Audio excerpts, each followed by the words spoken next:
Hello दोस्तों, आज हम करेंगे रीजनिंग के महत्वपूर्ण प्रश्न को हल। और दोस्तों, इन प्रश्नों के अभ्यास के माध्यम से आप अपनी किसी भी परीक्षा की तैयारी को बेहतर कर सकते हो। आइए दोस्तों, शुरू करते हैं आज का पहला प्रश्न।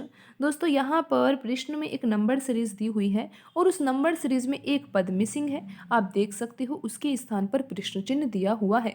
तो दोस्तों, हमें यहाँ पर ये पता लगाना है कि इस प्रश्न चिन्ह के स्थान पर दिए गए ऑप्शन में जो संख्याएं लिखी हुई है उनमें से कौन सी संख्या यहाँ पर प्रश्न चिन्ह के स्थान पर आएगी। तो दोस्तों, ये पता लगाने के लिए कि प्रश्न चिन्ह के स्थान पर कौन सी संख्या आएगी, सबसे पहले तो हमें यहाँ पर सीरीज में नंबर्स दिए हुए हैं, उन नंबर्स में कौन सा पैटर्न लग रहा है उस पैटर्न को हमें यहाँ पर समझना होगा। दोस्तों, अगर हम पैटर्न ही समझ जाते हैं तो फिर ये पता लगाना कि प्रश्न चिन्ह के स्थान पर कौन सी संख्या आएगी बहुत ही आसान हो जाएगा। आइए दोस्तों, अब हम यहाँ पर देखते हैं कि शुरू में जो नंबर लिखा हुआ है 3917।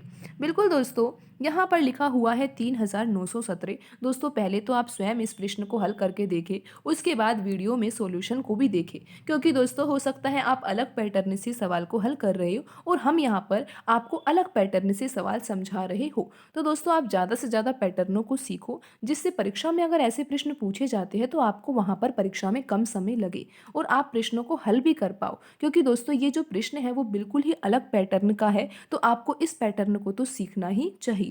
दोस्तों, हमारे चैनल पे हमने कई सारी वीडियो डाल रखी है रीजनिंग से रिलेटेड, जिसमें अलग अलग पैटर्न से प्रश्नों को हल कराया गया है, तो आप उन वीडियो को भी देखें अगर आप रीजनिंग में अच्छा स्कोर प्राप्त करना चाहते हो। तो दोस्तों, आप अच्छा स्कोर प्राप्त करना चाहते ही हो तभी तो आप इस वीडियो को देख रहे हो। तो दोस्तों, आप उन वीडियो को भी देखें और एक बार उन पैटर्नों को भी समझें कि किस किस पैटर्न से प्रश्नों को पूछा जा रहा है परीक्षा में। तो दोस्तों, यहाँ पर जो प्रश्न ये है ये बिल्कुल अलग ही पैटर्न से है। दोस्तों, यहाँ पर लिखा हुआ है 3917। तो दोस्तों, आपको क्या करना है? दोस्तों, 3917 में से आपको एक संख्या घटानी होगी। और दोस्तों, वो संख्या कौन सी घटानी है आपको? दोस्तों, यहाँ पर आप 7 को छोड़ दीजिए। बिल्कुल दोस्तों, 7 जो है अंतिम अंक, उसको यहाँ से हटा दीजिए, तो यहाँ पर जो संख्या बनेगी 3 अंकों की वो है 391।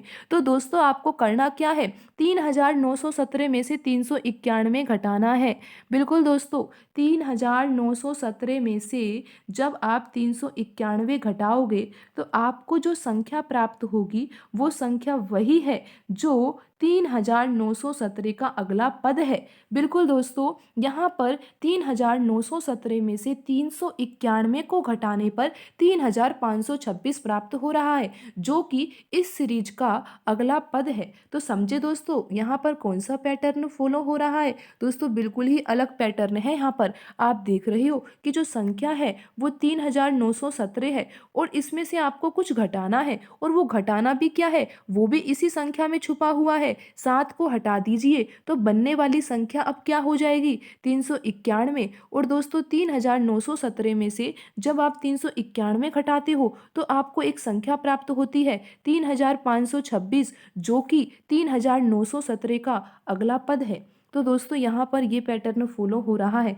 और अब आप मिसिंग नंबर भी पता लगा सकते हो। दोस्तों, आपको क्या करना होगा? दोस्तों, अगला पद है 3526।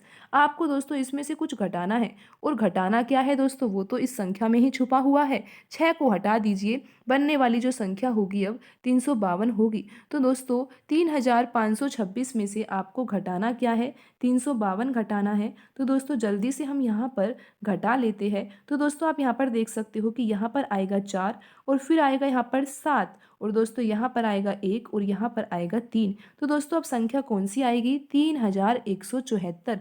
और दोस्तों, आप यहाँ पर देख सकते हो कि जो ऑप्शन ए है उसमें तो 3174 लिखा ही हुआ है। तो दोस्तों, हमारा आंसर यही होना चाहिए। लेकिन दोस्तों, एक बार हम आगे भी जांच कर लेते हैं कि ये सीरीज फॉलो हो रही है या नहीं। दोस्तों, यहाँ पर अब जो संख्या मिसिंग नंबर है वो तो आ गई 3174, लेकिन अब हम यहाँ पर ये देख लेते हैं कि 3174 का अगला पद क्या होगा। तो दोस्तों, सीरीज तो उसी पैटर्न से ही यहाँ पर फॉलो होगी कि यहाँ पर 3174 में से हमें एक संख्या घटानी है, और वो कौन सी संख्या? 4 को हटा दीजिए दोस्तों, तो यहाँ पर एक संख्या बनेगी 317। तो दोस्तों, 3174 में से आपको घटाना होगा 317। तो दोस्तों, जब आप 317 घटाओगे तो आप यहाँ पर देख सकते हो कि जो बनने वाली संख्या है वो होगी 857। बिल्कुल दोस्तों 2857 ही आ रहा है, तो निश्चित रूप से हमारा जो आंसर है वो बिल्कुल सही है और ऑप्शन ए में लिखी संख्या 3174 हमारा आंसर होगा। तो दोस्तों इस पैटर्न से भी परीक्षा में प्रश्न पूछे जाते हैं। आप देख सकते हो कि ये जो प्रश्न है वो एसएससी सीजीएल 2013 के एग्जाम में पूछा गया है। तो दोस्तों अगर आप परीक्षा की अच्छे से तैयारी कर रही हो, किसी भी परीक्षा की दोस्तों, तो आपको इन प्रश्नों का अभ्यास तो करना ही चाहिए। तो दोस्तों आज की वीडियो में इतना ही, मिलते हैं अगली वीडियो में नए सवालों के साथ। धन्यवाद दोस्तों।